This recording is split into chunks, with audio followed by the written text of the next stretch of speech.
So మనకు 25వ తారీఖు ఫిబ్రవరి నెల 25వ తారీఖు అంటే ఈరోజు మార్నింగ్ 2 గంటల నుంచి 2 గంటల 30 నిమిషాల మధ్యన భక్తులు కోడూరులో నుంచి ఉలగట్టుపాడు మరియు కన్నెగుంట ఎస్టీ కాలనీ నుంచి కొద్దిమంది భక్తులు అడవిలోకి ప్రవేశించడం ద్వారా గుండ్లకోన ఫారెస్ట్ ఏరియా నుంచి ఎగ్జాక్ట్లీ చెప్పాలంటే దాన్ని కేవి బావి బీట్ అని అంటారు రేంజ్, అక్కడి నుంచి తలకోన శివాలయానికి అడవి గుండా వెళ్ళడానికి ప్రయత్నం చేయడం జరిగింది. అయితే వారిని సాయంకాలం పూట డిఎఫ్ఓ వాళ్ళు అంటే 24వ తారీఖు సాయంకాలం పూట ఎలో చేయలేదు డిఎఫ్ఓ అండ్ సిబ్బంది. అయినప్పటికీ కూడా వాళ్ళు అనాథరైజ్డ్గా లోపలికి వెళ్ళడం జరిగింది. ఈ లోపలికి వెళ్ళడం జరగడం వల్ల అక్కడ ఎలిఫెంట్స్, వైల్డ్ ఎలిఫెంట్స్ ఉన్నాయి. వైల్డ్ ఎలిఫెంట్స్ ఉన్నప్పుడు అందులో ఉండే వాళ్ళు ఏం చేశారంటే బేబీ ఎలిఫెంట్స్ కనపడ్డప్పుడు వాటిని కొంచెం అదిలించడానికి సౌండ్ చేయడం జరిగింది. యూటెన్సిల్స్ గ్లాసులతో సౌండ్ చేస్తే సో ఆ బేబీస్ ఎలిఫెంట్ మదర్స్ వచ్చేసి రిటాలియేషన్లో వీళ్ళ మీద రావడం జరిగింది. సో ఇదంతా కూడా ఎస్పీ గారు ఫీల్డ్ ఇన్వెస్టిగేషన్ చేసినప్పుడు ఎవరైతే అక్కడి నుంచి సేఫ్గా బయటకు వచ్చారో వాళ్ళని ఇన్వెస్టిగేట్ చేసినప్పుడు చెప్పారు. సో దానివల్ల రిటాలియేట్ అవ్వడం వల్ల 3 చనిపోవడం జరిగింది. 3 చనిపోయారు, అలాగే 2 తీవ్రంగా గాయపడ్డారు, 2 స్వల్పంగా గాయపడ్డారు. ఆ చనిపోయిన వాళ్ళు కూడా Tupakula Chengal Rayudu, resident of Kannegunta ST colony, ఇతని వయసు 35 సంవత్సరాలు.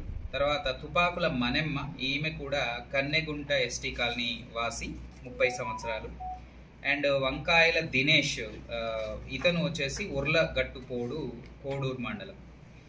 సో ఇతను కూడా 30 సంవత్సరాలు ఉంటుంది. ఈ 3 కూడా డైడ్ ఆన్ స్పాట్, అక్కడే చనిపోవడం జరిగింది. ఇక సివియర్లీ ఇంజ్యూర్ అయిన వాళ్ళు ఎవరయ్యా అంటే పరిగెల రాజశేఖర్ మరియు ఇంకొక పాపమ్మ అని ఇంకొకరు కూడా సివియర్గా ఇంజ్యూర్ అయ్యారు. సో వీళ్ళిద్దరూ కూడా రాజశేఖర్ వచ్చేసి మనకు హాస్పిటల్ వచ్చేసి అమరా హాస్పిటల్లో ఉన్నారు.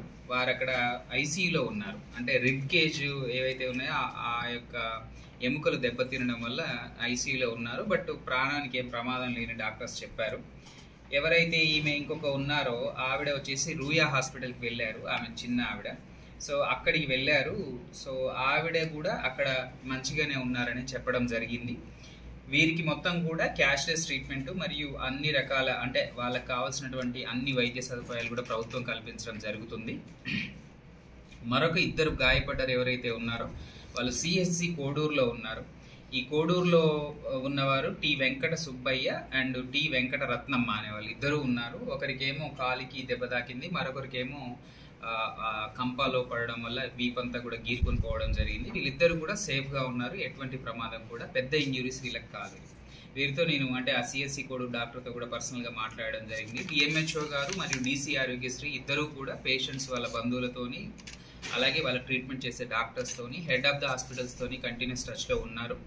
వారికి కంప్లీట్గా క్యాష్లెస్ ట్రీట్మెంట్ అలాగే ఎటువంటి ఉన్నత వైద్య సదుపాయాలు అవసరం ఉన్నా కూడా టేక్ కేర్ చేయడం జరుగుతుంది. ఎటువంటి ఇబ్బంది లేకుండా చూసుకోవడం జరుగుతుంది. ఎవరైతే ఈ 3 చనిపోయారో వారికి 10 లక్షల రూపాయల ఎక్స్గ్రేషియా వచ్చేసి కోడూరు ఎమ్మెల్యే గారు అలాగే డిఎఫ్ఓ గారు ఆ కోడూరులో ఉన్నటువంటి వాళ్ళ కాలనీకి వెళ్ళేసి కూడా అందివ్వడం జరిగింది. అయితే ఒకరికి మాత్రమే బ్యాంక్ అకౌంట్ ఉంది ఫ్యామిలీలో, వాళ్ళకి వెంటనే ఇష్యూ చేశారు. మిగతా 2 ఎస్టీకి సంబంధించిన వాళ్ళకి ఆధార్ కార్డు కానీ ఇటు బ్యాంక్ అకౌంట్ కానీ సదుపాయం లేకపోవడం వల్ల వాటిని కూడా ఇప్పుడు బ్యాంకులో కెనరా బ్యాంకు పంపించాము. అది ఫ్లెక్సిబుల్ ఈకేవైసీ మెథడ్లో ఓపెన్ చేయడానికి ప్రయత్నిస్తున్నాము. లేదా రేపు సెలవు కాబట్టి maybe day after tomorrow open చేసి అవి కూడా వాళ్ళ అకౌంట్లో క్రెడిట్ చేస్తాము. ఇంజ్యూర్ అయిన వాళ్ళకి కూడా 2 లక్షల రూపాయల చొప్పున ఇస్తున్నాము. అది కాకుండా వైద్య ఖర్చులన్నీ కూడా ప్రభుత్వమే భరిస్తుంది. సో దానికి సంబంధించి కూడా చర్యలు తీసుకుంటున్నాం. అయితే ఇక్కడ మనం గమనించాల్సింది ఏంటంటే రేపు మనకు శివరాత్రి ఉంది. మనకు ఇటు గుండ్లకోనలో ఉంది శివాలయము, అలాగే తలకోన వచ్చేసి తిరుపతిలో వచ్చేసేటువంటి అక్కడ ఉంది. భక్తులందరూ కూడా ఏం చెప్తున్నారంటే మేము 100 సంవత్సరాల నుంచి ఈ రూట్లో వెళ్తున్నాము, వెళ్ళాల్సిందే అని కొంత మాట్లాడుతున్నారు. మరికొంతమంది భక్తులు వచ్చేసి మేము క్రాకర్స్ తీసుకొని వెళ్తాము, ఇలా వెళ్తాము అని కూడా అడుగుతూ ఉన్నారు. వాళ్ళందరికీ చెప్పేది ఏంటంటే ఇటు ఎస్పీ గారితోని అటు డిఎఫ్ఓ గారితోని మరియు ఎమ్మెల్యే గారితోని కూడా 3తోని కూడా మాట్లాడడం జరిగింది. మధ్యాహ్నం డిప్యూటీ సీఎం గారు కూడా అధికారులందరితో కూడా సమీక్ష చేయడం జరిగింది. కలెక్టర్, ఎస్పీ, డిఎఫ్ఓ మరియు ఉన్నత అధికారులతోని. వారు సూచించిన సూచన ఏంటంటే టెక్నికల్గా తెలిసిన వాళ్ళు కూడా ఏం చెప్తున్నారంటే ఏనుగుల గుంపు ఒక్క రోజులో 35 నుంచి 40 కిలోమీటర్లు సంచరిస్తూ ఉంటుంది అడవిలో. రెండవది 8 కిలోమీటర్ల దూరం నుంచే అది మనుషుల వాసన పసిగట్టగలిగేదిగా ఉంటుంది. ఎందుకంటే చిన్న బేబీస్ ఉన్నాయి కాబట్టి ఎలిఫెంట్స్ కూడా చాలా ఒక రకమైనటువంటి ఉధృతిలో ఉంటాయి. కాబట్టి భక్తులందరికీ సూచనలు చేసేది ఏంటంటే మీరు ఎట్టి పరిస్థితుల్లో కూడా అడవిలోకి వెళ్ళకూడదు. అడవిలోకి వెళ్ళడమే కాకుండా మేము క్రాకర్స్ కాలుస్తామంటే మీరు అడవిలోకి వెళ్ళి క్రాకర్స్ కాలిస్తే అవి ఇంకా కూడా భయం చెంది ఇంకెక్కువగా కూడా భయానకంగా ప్రవర్తిస్తాయి. రెండోది మీరు అలా అడవిలో కాల్చడం వల్ల అవి మళ్ళీ గ్రామాల వైపు పరిగెత్తుతాయి. పరిగెత్తినప్పుడు గ్రామాల మీద పడితే మరింత ఇబ్బంది కూడా ఏర్పడుతుంది. కాబట్టి భక్తులు ఎవ్వరు లోపలికి వెళ్ళడానికి లేదు. ఇటు ఎస్పీ గారు అండ్ డిఎఫ్ఓ గారు, ఫారెస్ట్ సిబ్బంది, రెవెన్యూ సిబ్బంది, సచివాలయ సిబ్బంది అందరం కూడా అన్ని అఫీషియల్ రూట్స్, అన్అఫీషియల్ రూట్స్ అన్నీ కూడా పహారా కాస్తున్నాము. మరియు వీళ్ళకి తెలియకుండా కూడా ఎవ్వరు లోపలికి వెళ్ళకూడదని విన్నవిస్తున్నాము. దయచేసి భక్తులందరూ గుర్తుపెట్టుకోండి, ఎట్టి పరిస్థితుల్లో కూడా మీరు అడవిలోకి వెళ్ళవద్దు. ఏ విధంగా మీకు ఎంత తెలిసినప్పటికీ కూడా దయచేసి ఎవరి మాటలు విని లోపలికి వెళ్ళకండి. మీకు దైవానికి అంటే శైవారాధన మీకు దేవాలయాలకు వెళ్ళాలన్నప్పుడు అఫీషియల్ రోడ్ రూట్ ఏదైతే ఉంటుందో దాంతో మాత్రమే వెళ్ళాల్సిందిగా కోరుతున్నాం. ఇక గుండ్లకోన వచ్చేసి పూర్తిగా కూడా అడవిలో ఉంటుంది. అడవిలో ఉండడం వల్ల అక్కడికి ఎవరిని అనుమతించట్లేదు. అయితే గ్రామస్తులు మేము 100 సంవత్సరాల నుంచి అక్కడ పూజలు చేస్తున్నాం. వైకోట నుంచి మేము అక్కడికి శివుడి యొక్క ప్రతిమలు తీసుకెళ్తాము.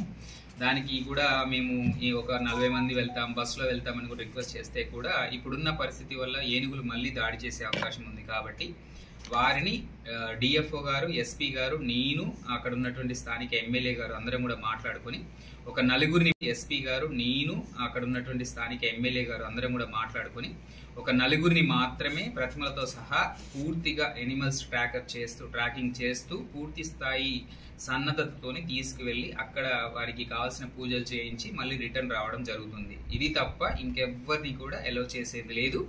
భక్తులందరూ గుర్తుపెట్టుకోండి, ఎవ్వరూ కూడా సొంతంగా అడవిలోకి వెళ్ళకండి.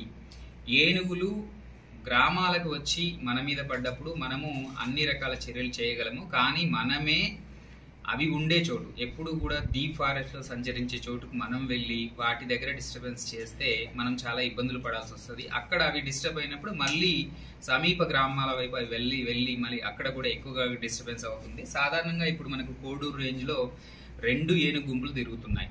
ఒకటేమో పూర్తిగా నాన్ వైలెంట్, ఎప్పుడు కాన్ఫ్లిక్ట్ లేదు. ఒకటి ఇది మాత్రం చిన్న బేబీస్ ఉండడం వల్ల కొంత వైలెంట్ గా ఉన్నది. అది కూడా మనం డీఫారెస్ట్ కి వెళ్ళి డిస్టర్బ్ చేయడం జరిగింది. కాబట్టి ఎవరు కూడా డీఫారెస్ట్ కి వెళ్ళకూడదు. ఫారెస్ట్ లోకి వెళ్లకుండా బయటి నుంచే రోడ్డు మార్గాల గుండా మీరు దేవాలయాలకు చేరుకోండి. ఒకవేళ ఆ గుండ్లకోన ఒకటి మాత్రం డీఫారెస్ట్ లో ఉంది కాబట్టి అది మేమే అన్ని రకాల సన్నద్ధతోనే ఒక నలుగురిని విగ్రహాలను తీసుకెళ్లి పూజ చేయించడం జరుగుతుంది. దయచేసి మీడియా వారు కూడా ప్రతి ఒక్కరికి కూడా ఇన్ఫర్మేషన్ ఇచ్చేసి రేపు శివరాత్రి ఉంది కాబట్టి అందరు భక్తులకు ఇది అర్థం చేసుకుని దయచేసి సహకరించాలని కోరుతున్నాము.